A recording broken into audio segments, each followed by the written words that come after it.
here and does not mince words. We've come to take our country back.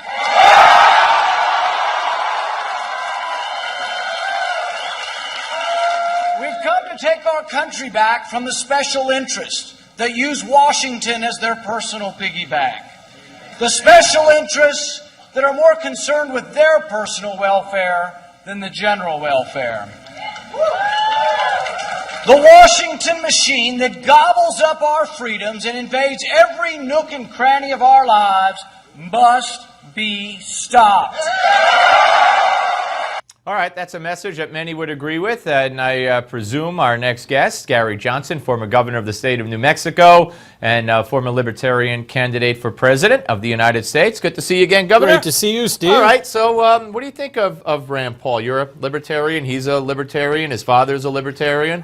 Well, if he was a Libertarian, he'd run as a Libertarian. He's a Republican, and I think he said that in his speech. And so is he not a Libertarian? Well, in many areas, it's terrific. But being a social conservative, as he is, as Republicans are that are running for president, that's where I think Libertarians would be crossways with him. So you would, I mean, so how would you classify him? Like you said, if he were a Libertarian, he'd be running as a Libertarian. So you're saying he's a social conservative with what, Libertarian leanings? Well, he said today, I think he said, he said, look, make no bones about it. I'm a Republican. I'm not Democrat light in any way whatsoever, right. Which I think really infers that, look, I'm a social conservative. Okay, so, well, is a Democrat light, what is a Democrat light? Is that closer to a Libertarian or no? Well, I've always said that I think most people in this country are classic liberals. The notion of, I don't care what you or how you live your life, as long as it doesn't adversely affect mine. And I think most people are fiscally conservative. The notion that we can't continue to spend more money than what we're taking in, or it's going to have catastrophic results. And I do think, Steve, that it is going to have catastrophic results. In that regard, I think Rand Paul is just right on. All right, so do you think, I mean, is this somebody you could vote for if push came to shove? If it was Rand Paul against Hillary Clinton, who do you vote for? I know you're going to tell me the Libertarian candidate, right? Well, probably the Libertarian candidate, but if it were Rand Paul. Yeah, absolutely. Hillary, sure, and do you think that a lot of people would feel that way? Supposedly in Pennsylvania, in Florida, and in one other key state, he's either leading or just very, very close to her at this point. No, I think it's terrific that he's brought attention to what it is to be a libertarian. But look, as the Libertarian nominee for president in 2012, I'd like to give a voice to being socially liberal, if you will. Do you want to? I mean, you have no desire. Because last time we talked, I don't know if you closed the door. I mean, are you possibly the Libertarian candidate for 2016? Well, I hope to do that again.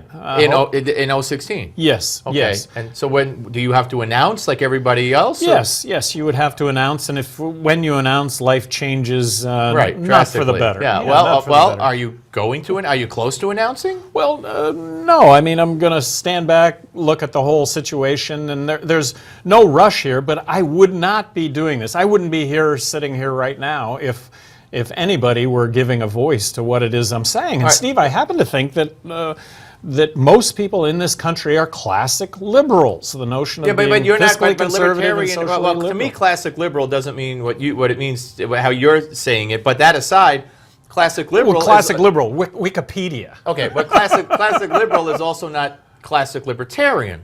And where you lose a lot of people, and I say this to you, and I say this to all the libertarians that come in here. I take no offense. Is you start with the drugs.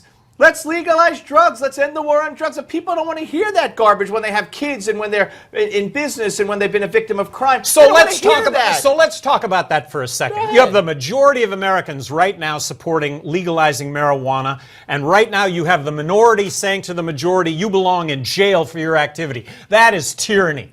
And I will stand up against tyranny, and you support tyranny, Steve? Come on, give me a break. I guess I must. Give me a break. The Constitution is all about protecting the minority against the will of the majority. But now you've got the minority that is injecting its will on the majority, saying you should go to jail if you smoke pot. That is tyranny, my man. But see, you're getting the only thing you got emotional over that we talked about so far was pot.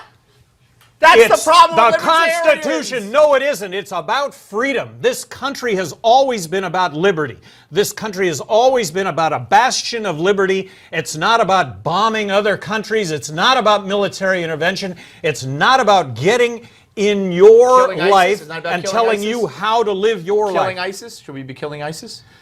Yes or no? We're out of time. If attacked by ISIS, yes. If Well, attacked we by have it. ISIS. All right, hey, I hope you run and I hope you come back. Because I love this. We can do an hour. All right? I'll make believe I'm a candidate. You will be a candidate. All right, we're coming back, folks. Alan Dershowitz.